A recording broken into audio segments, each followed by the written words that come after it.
December 18th, 2012, downtown Chicago. Two men, dangling, from the 17th floor of a federal prison. And the craziest part? Their lifeline was made of bed sheets and dental floss. 200 feet of braided fabric, held together by thousands of strands of floss. Joseph Banks and Kenneth Connley were convicted bank robbers, awaiting sentencing at the Metropolitan Correctional Center. In the pre-dawn hours, they squeezed through a hole they had smashed in their cell wall and rappelled down the sheer face of a skyscraper. But this isn't just a story about escaping a high-rise prison. It's about the months of preparation, hiding in plain sight, the decoy bodies that fooled the guards, and the taxi cab they hailed at 3 in the morning to make their getaway. Banks had stolen over $589,000. More than $500,000 was still missing. The FBI never found it. This is how two men escaped from an escape-proof skyscraper using dental floss and bed sheets and vanished into the Chicago night. Joseph Banks was 37 years old. The FBI called him the Secondhand Bandit. He earned the nickname because he committed his robberies wearing thrift store clothing, used clothes, secondhand outfits that made him nearly impossible to identify on surveillance footage. Banks wasn't a desperate amateur. He was a former fashion designer who had turned to violent takeover-style bank robberies. He would storm into banks with weapons drawn, demand cash, control the entire room within seconds, disappear before police could respond. His method was professional. His timing was precise. He hit banks across Chicago and the surrounding suburbs. Each robbery lasted under 2 minutes. Each one netted tens of thousands of dollars.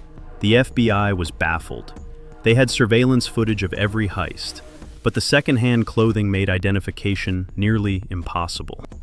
In a string of heists, he had stolen at least $589,000, but when authorities finally caught him, they could only recover about $50,000. The rest had vanished. Over $500,000 in stolen cash was still out there somewhere. Remember that number. It matters later. Banks didn't trust the legal system. When his case went to trial, he fired his lawyers and represented himself. He claimed to be a Moorish national, a sovereign citizen. He argued that United States law didn't apply to him. The trial was chaos. Banks was so disruptive that marshals had to physically strap him into a restraint chair just to keep him in the courtroom. The jury watched a man literally tied down as he argued his own case. On December 13th, 2012, the verdict came back guilty on all counts. Banks was facing up to 80 years in federal prison, a life sentence. As the judge prepared to schedule sentencing, Banks looked directly at her, Judge Rebecca Pallmeyer. He told her he would be seeking retribution. Then he added something chilling. No motion will be filed, but you'll hear from me. 5 days later, he was gone. But how do you escape from a skyscraper? The Metropolitan Correctional Center in Chicago is unlike any prison in America. It's not spread across acres of land surrounded by fences and guard towers. It's a 27-story triangular skyscraper in the heart of downtown, rising from the streets of the Loop like any other office building. The MCC was designed to be escape-proof. The windows aren't traditional barred openings. They're narrow slits, just 5 inches wide, smaller than the width of an average human head. The theory was simple. If you can't fit through the window, you can't escape. For nearly 30 years, that theory held true. No one had successfully escaped from the MCC Chicago since the 1980s. So why would anyone think it was possible now? Banks was housed on the 17th floor. His cellmate was 38-year-old Kenneth Connley. Connley was a former floor host at a strip club in Chicago Heights. He had pleaded guilty to robbing a bank in Homewood of nearly $4,000, a relatively small heist compared to Banks. But Connley was still facing up to 20 years. Two desperate men, one tiny cell, 17 stories above the street. If they were going to escape, there was only one way out: the window. How do you escape through a 5-inch gap when your head is wider than 5 inches? You make the gap bigger. The plan Banks and Connley devised required patience measured in months. It required tools they would have to improvise from nothing. It required hiding evidence in a cell that guards inspected regularly. And it required absolute trust between two men who had met in prison. The first problem was breaking through the wall. The windows were set in concrete and reinforced with steel bars. They needed something to smash through cinder block. Where do you find a hammer in federal lockup? You don't. You improvise. Investigators believe they smuggled heavy metal parts back to their cell, possibly from a floor buffer machine, maybe from equipment in the prison. This became their hammer and chisel. Night after night, they began to chip away at the concrete surrounding the window frame. The work was agonizing. Concrete doesn't crumble quietly. Every strike echoed. Every chip risked discovery. They learned to time their strikes with the ambient noise of the prison, the rattling of food carts, the slamming of doors, the flushing of toilets in nearby cells, the routine sounds that would mask the tap of metal on concrete. One wrong strike at the wrong moment could end everything. Every night was a gamble. Every chip could be their last. The debris had to disappear completely. Every speck of dust, every chunk of concrete. But where do you hide rubble in a cell smaller than a parking space? They flushed it down the toilet, bit by bit, day by day, week by week. But they couldn't leave a gaping hole in the wall while they worked. Guards walked past their cell multiple times every day. One glance at damaged concrete would end everything. They created camouflage. They pulverized concrete dust and mixed it with soap and toothpaste. The paste matched the color of the wall. They used it to cover their progress after every night of work. From a distance, the wall looked untouched. After weeks of chipping, they managed to remove an entire cinder block. They dislodged the steel security bars from the window frame. But they couldn't escape yet. They were 17 stories up. They needed a way down. You can't jump 200 feet onto concrete and survive. They needed a rope. But how do you build a 200-foot rope inside a prison cell without anyone noticing? Banks and Connley began hoarding bed sheets. They manipulated the laundry system, collected sheets over time. But prison bed sheets are thin, flimsy. They knew the sheets alone wouldn't hold the weight of 2 grown men dangling 17 stories above the street. This is where the detail that made the escape famous came in: dental floss. They collected thousands of yards of dental floss. They braided the floss into the bed sheets, strand after strand, reinforcing the entire length of the rope. When braided, dental floss is incredibly strong. It turned a collection of sheets into something that could actually hold their weight. They fashioned harnesses from the same materials, something to wrap around their bodies so they could descend without their grip giving out. The scale of this operation is almost impossible to comprehend. They were hiding tools, a removed cinder block, steel bars, and a 200-foot rope, all inside a tiny cell that guards inspected regularly. But they had one more problem to solve: the missing window bars. If a guard looked closely at their window, they would see the steel was gone. The hole would be obvious. Banks and Connley created fake bars. They reportedly used cardboard from toilet paper rolls, painted to look like metal. They placed the fakes in the window slots. Would anyone notice the difference? From a distance, from a routine glance, the cell looked completely secure. The real steel bars? They shoved those inside their mattresses, hidden alongside the rope. They even prepared their bodies for the escape. The hole they had created was incredibly tight. Both men started dieting, trying to lose enough weight to squeeze through the gap. Everything was planned, everything was hidden, everything was ready. But would the rope hold? Would the knots hold? Would their bodies fit through the gap? For Banks, the clock was ticking. His sentencing was coming. Once he was transferred to a permanent facility, escape would become nearly impossible. The time was now. Monday, December 17th, 2012, 10 o'clock at night. Guards conducted a routine head count. They walked past the cell. Banks and Connley were both present, both accounted for. The guards marked them down and moved on. They didn't notice the fake bars in the window. They didn't notice anything unusual at all. As soon as the tier went quiet, as soon as the lights dimmed, Banks and Connley got to work. They needed to buy themselves hours before anyone realized they were gone. They prepared their decoys. They took their clothes and extra sheets, molded them under their blankets into the shapes of sleeping bodies. If a guard shone a flashlight into the cell during the night, he would see 2 inmates asleep in their bunks, nothing suspicious. The moment of truth arrived. They removed the fake bars, pulled out the loosened cinder block. They now had a hole, just barely big enough to squeeze through. They secured the bed sheet rope to the window frame, anchored it to an interior pipe, and wrapped it around their bunk bed. They double-checked every knot. Their lives depended on those knots holding. It was now the early hours of Tuesday, December 18th. The temperature outside was freezing. The wind at that altitude was brutal, Chicago winter at 200 feet. What would you do if everything you had worked on for months came down to trusting a rope made of bed sheets and dental floss? The men changed out of their orange jumpsuits.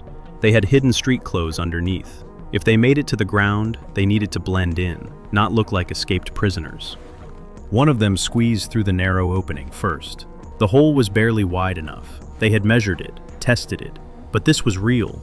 One wrong calculation, and they would be stuck half in and half out of a skyscraper window. What happens then? You can't go forward, you can't go back, and you're 17 stories above the street. Imagine the vertigo, 17 stories, looking down at nothing but concrete, looking up at nothing but the prison they were leaving behind, the wind whipping between the buildings, the cold biting through their clothes. They threw the rope over the side, 200 feet of braided bed sheets and dental floss, cascading down the concrete wall. They slipped into their makeshift harnesses, and they began their descent. This wasn't a smooth, tactical rappel. This was a desperate slide down a rough surface. The friction was intense. The concrete scraped against their hands, against their bodies. When the FBI later recovered the rope, they found it stained with blood. Their hands were raw. They had to move quickly but carefully. If the rope swung too much, they could smash against the building. If their grip slipped, they were dead. If a knot failed, they were dead. If the dental floss gave way, they were dead. Floor 16. The wind slammed them against the wall. Their bodies spun slowly in the freezing air. Floor 15, floor 14, floor 13. Every floor was another chance to be spotted. Another chance for everything to end in gunfire or a free fall to the pavement below. The descent must have taken several minutes. Minutes where they were completely exposed, completely visible to anyone who happened to look up. A passing police car, a pedestrian, a drunk stumbling home from a Chicago bar. Any one of them could have looked up and ended everything with a single phone call. If anyone walking by had glanced at the MCC that night, they would have seen the unbelievable sight of two men scaling down the side of a federal prison. But nobody looked up. At approximately 2:40 in the morning, Joseph Banks and Kenneth Connley touched down on a parking deck on West Van Buren Street. They were free. Their feet hit solid ground. The rope swayed above them against the building. The cold December air burned their lungs. Their hands were bleeding. Their bodies ached. But they were standing on the ground, not in a cell, not behind bars. For the first time in months, they were free men. They had defeated the skyscraper jail. They didn't waste a second. They ran. Several blocks through the freezing Chicago night. And then they did something that would become part of this escape's legend. They hailed a taxi. Who hails a taxi after escaping a federal prison? Banks and Connley did. A cab driver picked up two men in the middle of the night, downtown Chicago, completely unaware that he had just become the getaway driver for the most high-profile escapees in the country. Banks and Connley told the driver to head south, toward the suburbs. They paid with cash. Surveillance cameras at Congress Parkway and Michigan Avenue captured them getting into the cab. They appeared to be wearing backpacks. Then they vanished into the night. Back at the MCC, everything was quiet. The guards continued their rounds. At 3:30 in the morning, a guard conducted another head count. He walked past the cell, flashed his light inside, saw two bodies in the bunks under blankets.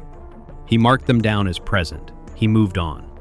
The security failures that night were catastrophic. The area where Banks and Connley descended was supposed to be monitored by video cameras, but the camera covering that wall was reportedly malfunctioning. The guard, who was supposed to be watching the monitors, may have been called away on other duties. Hours passed. 4 in the morning, 5, 6. Around 7 o'clock, the morning shift started arriving for work. Employees walked toward the entrance of the MCC. One of them looked up. A rope, dangling from the 17th floor, blowing in the morning wind, 200 feet of knotted bed sheets swaying against the concrete facade. How had no one noticed this for hours? The sight paralyzed them. It was so blatant, so absurd. It took a moment to process what they were seeing. Panic set in immediately. The prison went into lockdown. Guards rushed to the 17th floor. They opened the cell door, found the decoys, ripped the blankets off. No inmates, just clothes and sheets molded into body shapes. They looked at the window, a gaping hole in the concrete, missing bars, missing cinder block. Joseph Banks and Kenneth Connley were gone. They had at least a 4-hour head start, maybe more. The news broke instantly. Every television station in Chicago, every news website. This wasn't just a prison break. This was a humiliation for the Federal Bureau of Prisons. 2 men had escaped from a building that was supposed to be escape-proof, using bed sheets and dental floss. The FBI immediately took over the investigation. They offered a $50,000 reward for information leading to the capture of either fugitive. A 100-agent task force worked around the clock. The threat Banks had made to Judge Pallmeyer suddenly seemed very real. Federal agents were assigned to protect the judge and the prosecutors from his trial. The fear was that Banks hadn't escaped just to run. He had escaped to seek retribution, just like he promised. The manhunt was massive. Heavily armed federal agents and local police swarmed the city. There were reports of sightings at the Greyhound bus station. A SWAT team descended on the station. They found nothing. Investigators caught a break by tracing the taxi ride. The trail led south, toward the suburbs, toward Tinley Park. Sources revealed that Kenneth Connley went straight to his mother's house.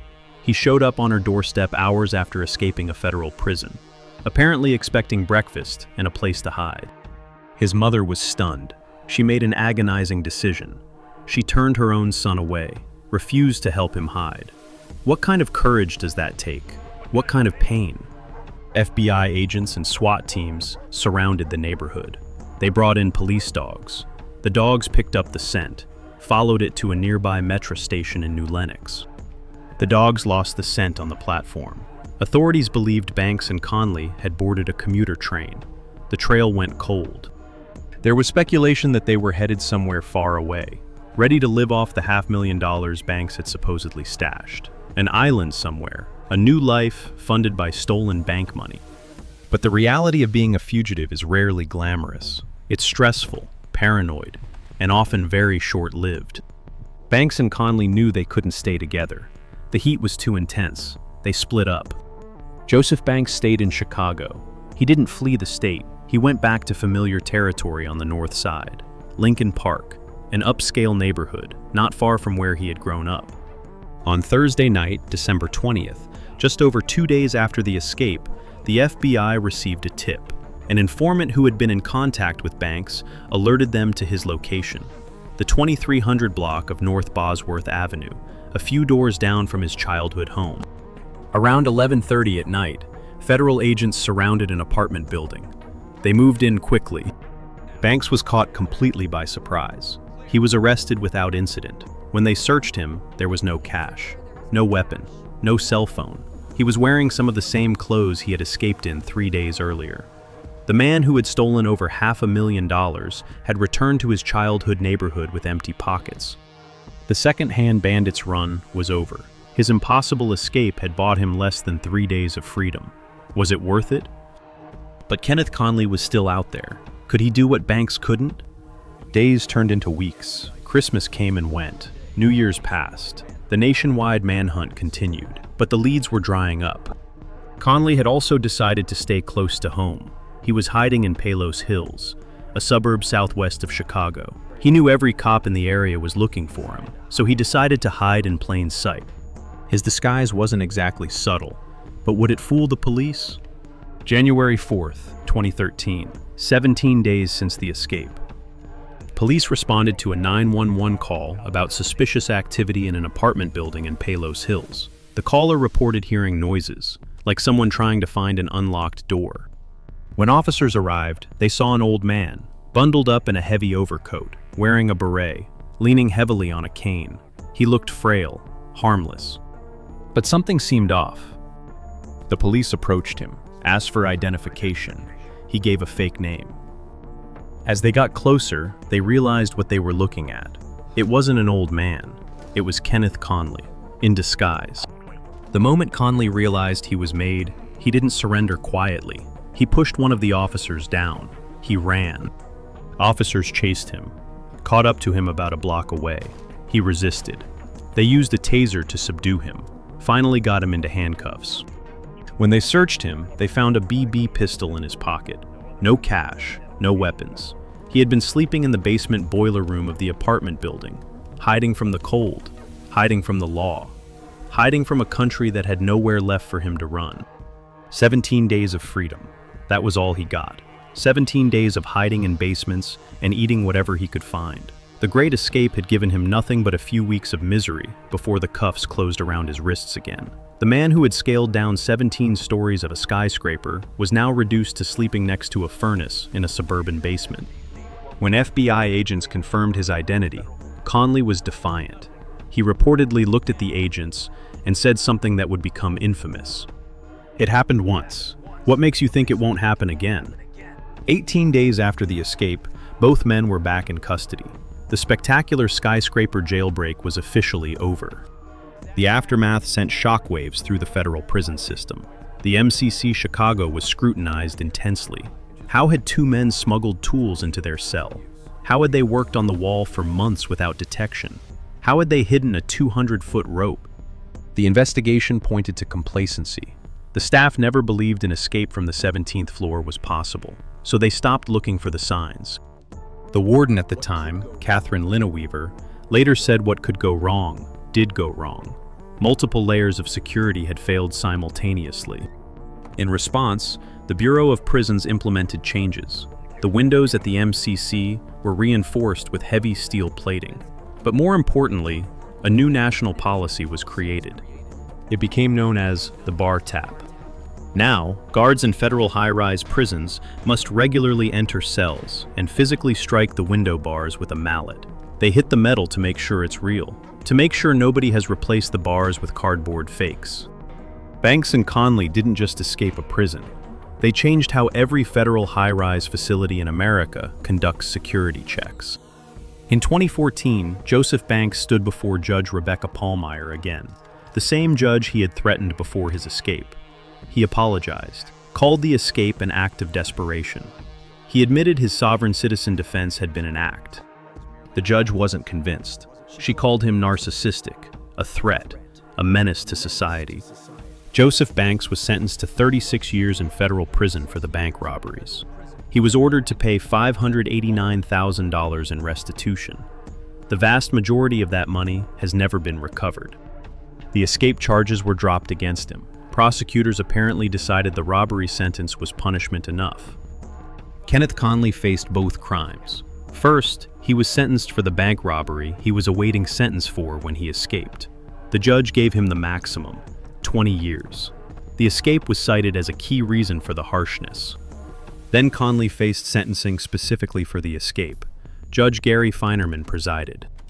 Connley smirked through the hearing. He winked at the federal agents who had arrested him. The judge noted his long criminal record, called him incorrigibly violent. He sentenced Connley to an additional 41 months, 3.5 years on top of the 20. Connley exploded. He screamed profanities at the judge, told him exactly where he could put his sentence, suggested the judge increase it to 5 years if he wanted. Judge Feinerman simply replied, "Thank you." Connley's total sentence came to 23 years. Both men are currently housed at the Supermax prison in Florence, Colorado, the same facility that holds some of the most dangerous inmates in the federal system: terrorists, cartel leaders, gang kingpins. Banks isn't scheduled for release until December 2039. He'll be 64 years old. Connley is due out in September 2031. Banks has continued filing appeals from prison. In one motion, he claimed he changed his legal name to GeoSuff 7.0-7. He compared his case to the Jussie Smollett scandal. He has written letters to newspapers claiming the Bureau of Prisons is trying to silence him.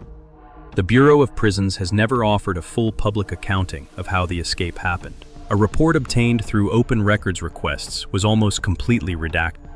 To this day, the escape remains one of the most audacious jailbreaks in American history. 2 men, a skyscraper prison, bed sheets and dental floss, and the nerve to trust their lives to a homemade rope 17 stories above the ground. The MCC Chicago itself has since closed. The Bureau of Prisons shuttered the facility in 2022. The skyscraper prison that once seemed impossible to escape now stands empty. At his sentencing, Banks reflected on the moment he stepped out of that window into the freezing December night. 17 stories, he said, and I live to tell. Having survived the drop by the grace of God, I have to look at it as some mystical event that was destined to come about. The judge disagreed. The FBI disagreed. And now, Banks has decades to think about that mystical event from inside a supermax cell. The $500,000 in missing bank money? Still missing. The FBI never found it. Maybe it's buried somewhere. Maybe Banks spent it before he was caught. Maybe it never existed. But somewhere in Chicago, there might be a fortune waiting for a man who won't be free until 2039. And that brings us to the end of our story. If you liked it, don't forget to like and subscribe, and activate the bell button so you can receive new videos.